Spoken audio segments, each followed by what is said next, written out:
السلام علیکم پیارے دوستو، کیسے ہیں آپ سب؟ امید کرتے ہیں کہ آپ سبھی ٹھیک ہوں گے، خوش ہوں گے اور مزے میں ہوں گے۔ پیارے دوستو، کبھی بھی نفرت نہیں رہی، خاموشی رہی ہے۔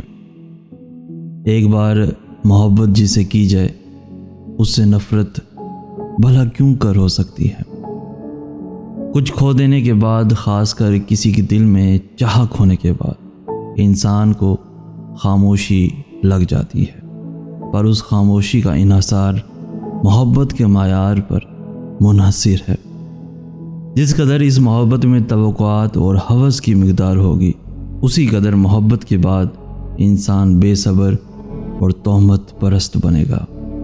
میں نے محبت کو کسی گل کی طرح اپنے اندر خاموشی سے بڑھتے دیکھا ہے۔ اس کی خوشبو کا کچھ متبادل ہی نہیں دوستو، نفرت کی تیزابیت بھی نہیں۔ جس قدر مان سے اسے اپنے اندر سینچا جاتا ہے، یہ اتنا ہی تناور درخت بنتا جاتا ہے۔ محبت میں دوسرے فریق کے عیب نکالنا، یعنی شخص سے شروع کے رشتے کو پناہ کے دوزخ میں پھینکنا ہوا کرتا ہے۔ جنہیں عیب راس آ جائیں، انہی خامیوں کو خوبیوں میں ڈھالنے کے گر عطا کیے جاتے ہیں۔ عشق صادق ہے تو عقیدہ رکھ، یار کے غم سزا نہیں ہوتے۔ اور جانتے ہو دوستو، جنہیں مجازی پالنا آ جائے تو انہیں حقیقی عطا کر دیا جاتا ہے۔ یعنی بعض دفعہ ہم بعض کو کسی اور نظریے سے بتا رہے ہوتے ہیں اور سمجھنے والا کسی اور نظریے سے سمجھ رہا ہوتا ہے، کیونکہ ہر بات کا صحیح اور غلط مطلب ہوتا ہے، اور اس بتانے میں اور سمجھنے میں انسان مارا جاتا ہے۔ تو خدا را ان رشتوں کو غلط فہمیوں کی نظر نہ کرو، اپنے سے جڑے ہوئے رشتوں کی، ان کی زندگی میں قدر کرو، اور خود بھی خوش رہو اور دوسروں کو بھی خوش رکھو۔ دوستو، جب ہمیں کوئی درخت گرانا ہوتا ہے تو ہم اس کو کاٹتے نہیں ہیں، بلکہ اس کو نظر انداز کر دیتے ہیں۔ اس کے سامنے دوسرے درختوں کو پانی دیتے ہیں، توجہ دیتے ہیں، اس کی دیکھ بھال کرتے ہیں، اور اس درخت کو یکسر نظر انداز کر دیتے ہیں، اور وہ درخت اپنے آپ ہی مرجھا جاتا ہے۔ پھر اسے گھن لگتا ہے اور وہ دیکھتے ہی دیکھتے ختم ہو جاتا ہے۔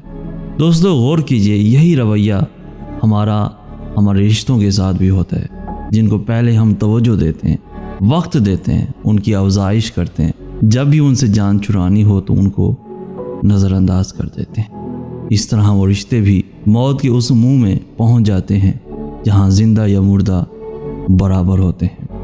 دوستو، کبھی محبت میں ترسے ہوئے چہرے دیکھیں، بہت ترس آتا ہے ان کو دیکھ کر، جب وہ کسی سے محبت اور توجہ کی بھیک مانگ رہے ہوتے ہیں، اور جس طرح وہ بے دردی سے کچلے جا رہے ہوتے ہیں، دھتکارے جا رہے ہوتے ہیں، ٹھکرائے جا رہے ہوتے ہیں۔ بیچارے روز مرتے ہیں، اپنی ہر حسرت، ہر امید کو، ہر آس کو روز دفن کرتے ہیں اور روز زندہ کرتے ہیں۔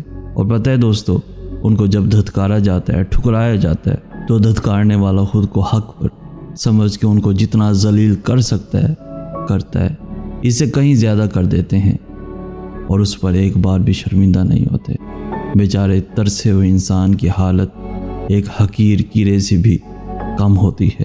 جانتا بھی ہوتا ہے اس جگہ جائے گا تو کچلا جائے گا، اس کو نفرت ملے گی، اس سے لوگ بیزار ہوں گے، مگر پھر بھی ایک امید پر، ایک آس پر خود کی ذات کا قتل کر کے پھر اسی در آ لگتا ہے کہ شاید ان کے حصے میں کچھ تو آ جائے۔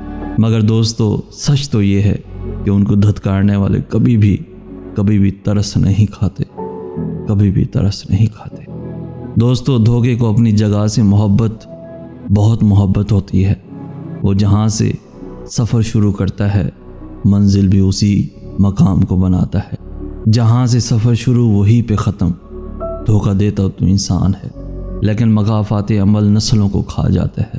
اور اس انسان سے بڑھ کر بد نصیب کون ہے جس کے دھوکے کے ترازو میں اس کی اولاد کو ڈال کر اس کے دھوکے کے ترازو کو یکسر متوازن کیا جائے۔